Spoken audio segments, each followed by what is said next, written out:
What's up, everybody? It's your boy Mel here for another classic review, and today I'm reviewing the 2012 stop motion film and the second of Laika's films, Paranorman.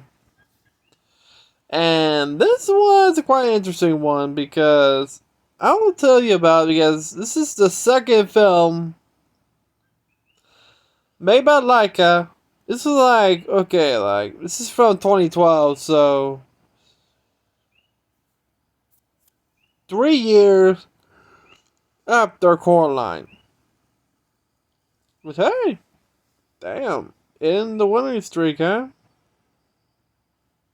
But yeah, before we begin, did you subscribe? Did you hit the bell? If so, can you see the dead? Can you talk to the dead? You're not a freak. You're special. Don't let anybody judge you. Unless you want to put a witch's curse on your town, that is. So yeah, Paranorman was released back in... Well, this one has a weird... Sorry. As I was saying, it was released back in... Well, in the US... Well, it has different release dates. One for Mexico on August 3rd. Another for the US, August 17th. And for Australia, January 10th. A year later. Damn.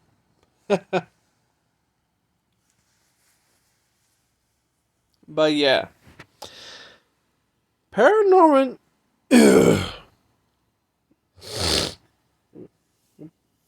Sorry. Was actually directed by Sam Fell and Chris Butler. Which left...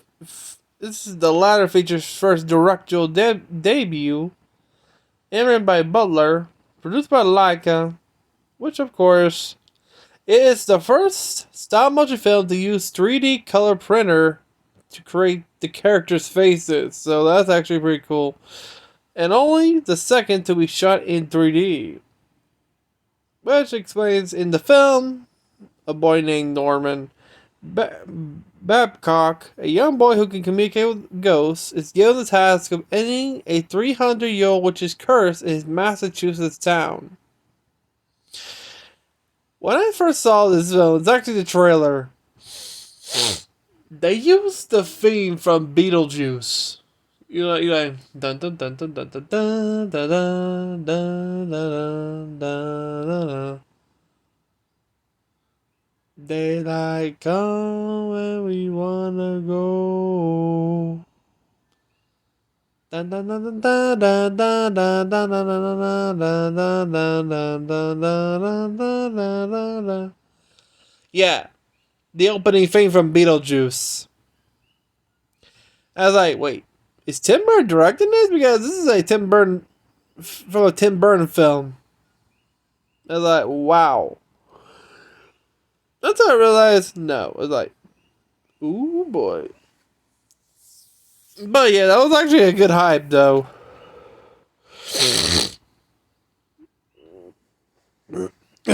For the movie, though. Because, come on. And by the looks of it,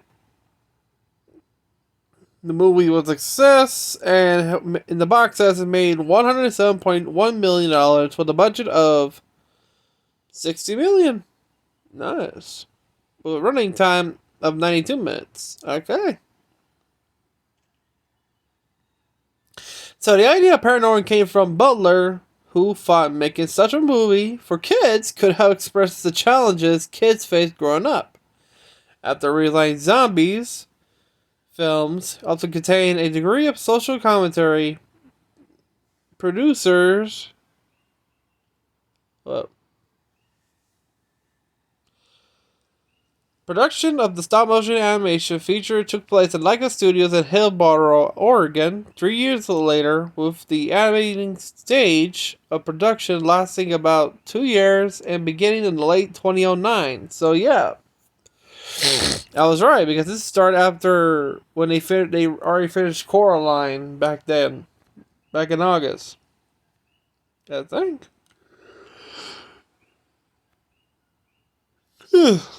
Sorry. Instead of using the traditional 3D format camera, the studio had 60 Canon EOS 5D Mark II DSLR cameras film the movie. Wait, I own a Canon, but I think it's an EOS, but it's a different type. So yeah, cool. And for the music, composed by John Bryan. The film was officially released on August 17th, back in 2012, by Focus Featured. It received generally positive reviews from the critics, who praised its animation and humor, and was a modest box office success, earning well over 107 million worldwide, against a budget of 16 million. The film was nominated for that year's Academy Award for Best Animated Feature, the BAFTA Award for Best Animated Film, but unfortunately lost both to Pixar's Brave, which that's another debacle right there. Back in the production history, the production of the stop-motion animation feature, which I explained the whole thing. Advertising agencies Wade and Kennedy created the campaign for the film. Paranorman is the first ever to stop, like I said, using the 3D printers for replacing animations. Like its previous film, Coraline, have pioneered and popularized the use of black and white 3D printers, which I did not know that. Cool. Which sped up the puppet production considerably and allowed the team to make the large number of puppet faces required for the film, which is actually quite interesting. I did not know. Quite often, it's the stop-motion movie that are more out of their co-directors Phil told the New York Times, and I quote, "They're a little quicker, they're a little harder to pin down." John Bryan did the composition for the film's score, and a company soundtrack album was released on August 14, 2012. Bits of other music appear in the film, including the theme from the music from, you won't believe this, Halloween. I was like, really? Where that came from? The Donovan song from Season of the Witch, sung by the school play cast, and Fix Up Look Sharp by British rapper Dizzy Rascal. Little Ghost, a White Stripes song from 2005's album Get Behind Me, Satan, plays at the end over character cards identifying the main cast. However, one track in the film, an update version of Aggie's Fights, was not included in the soundtrack for some reason. I wonder why. Later then, it was released on home media, DVD and Blu-ray back in November 27th, 2012 by Universal Pictures Entertainment Home Media. A new edition from Shout Factory under the license from Universal was released in September 14th of 2021, last year, which is actually, I didn't know that. That's actually pretty cool. There was a mobile game called Paranorman 2-bit Bub was made for the iPhone. With, I don't know, I think and I don't know, I never heard of that one, but hey. Quite interesting, isn't it?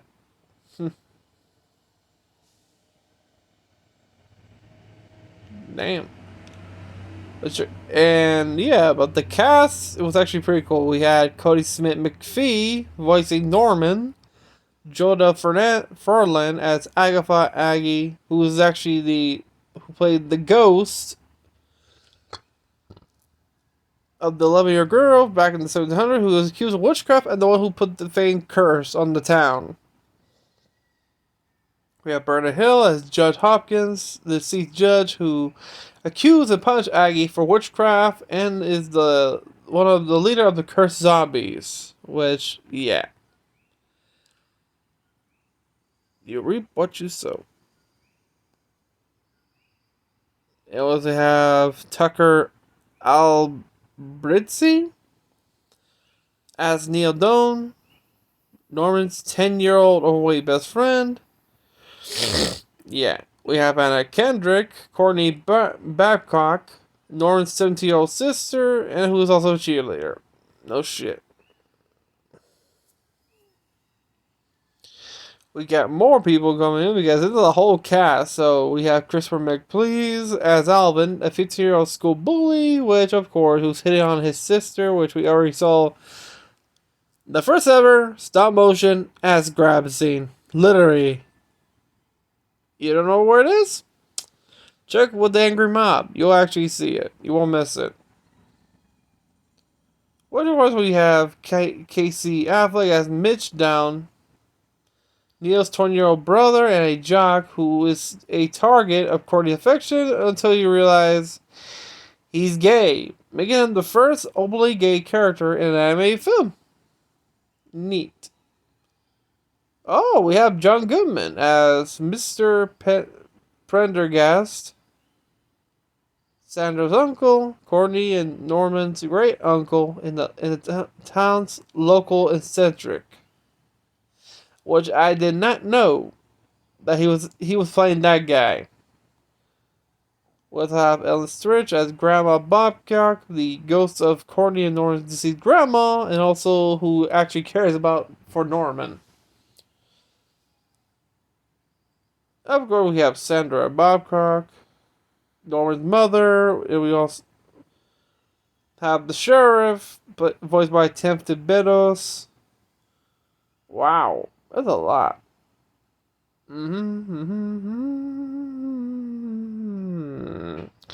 Sorry. But yeah.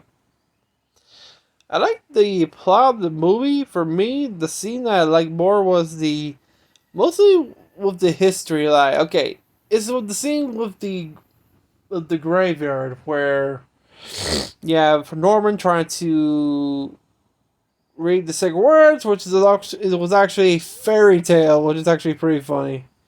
And when doesn't get it until the bully screws it up, which of course the curse starts to rise, which all the cursed zombies rises from the grave, which I like the effects of the ground with the lightning and everything. That's actually pretty cool. Including the effects of the zombie puppets, that's actually pretty cool too. That's when we get to see the backstory of what actually happened when Norm is in City Hall and he's trying to read the story to the cursed ghost, which of course the ghost which sees him and strikes a lightning at him. He uses the book as a shield. And somehow he's teleported back in time. Witnessing the trial of Aggie, where we see all the zombies in their living form. We see the judge condemning her of witchcraft and sentence her to death. Which, this is very fucked up because this is like what actually happened in the Salem witch trials. And that was like fucky right there. It's like mayhem and pandemonium. People just started accusing anybody of witchcraft. Male, female, even a child. That is more fucked up. Right there. And here's a prime example of it. Of judging somebody because they're different. Period. Of course, I like the effects of Aggie when Norman first sees her. She's like this type of, like a ghost type. But she generates lightning. I like the effects of it. It's actually pretty cool. Combining animation and stop motion. That's actually pretty cool. You see how she masks every strike of lightning, the multiple expressions when she gets pissed. That's quite a good effect right there. And of course, we have some comics But yeah, my thoughts on Paranorman? Yeah, I like it. People, I think it's a good movie to put in your bucket list for all filmed for October. Hey, who said to be October? It could be any time. But yeah, let me know what you think of Paranorman. Did you see this movie when it came out back in 2012? And this was the second film of Laika did, so it was their second successful film after Coraline. So they're on the roll right back in those days. But yeah, let me know what you think of Paranorman. Did you seen it when it first came out? To me, I first saw it when I bought the movie on Blu-ray because I this film came out back when I was in high school. I think. Let me check. Yeah, this came out in high school when I was in the sophomore year, 10th grade in high school. So yeah, I first saw it from the trailer, and it's actually pretty funny because like I said, okay, if you're lost, if you forgot what I said, they used the damn theme from Beetlejuice for the trailer. I'm not joking. Go on YouTube, put Paranorman trailer, and listen to the theme of the trailer. Depends which trailer you're listening to, because I remember in the television they were playing the damn theme from Beetlejuice. I was thinking like, wait, is this a Tim Burton film? Because they're playing Beetlejuice. And it caught my attention. Which, it's kind of weird because Beetlejuice is owned by Warner Brothers and Tim Burton. And this film was released by Universal Pictures. How? Well, yeah, Universal has the Beetlejuice attraction at their park, so there has to be some leeway right there. But yeah, let me know what you think of Paranorman. Did you like the movie? Did you watch it when it first came out back in 2012? What was your first scene? And tell me if you like this video. Give a like. Give a like. That would be great. And also, if you're new to the channel, remember to subscribe, hit the bell, and again, like this video because hey, we care. We want to keep pumping more great content. That's what we do. Until then, have a great day, everybody.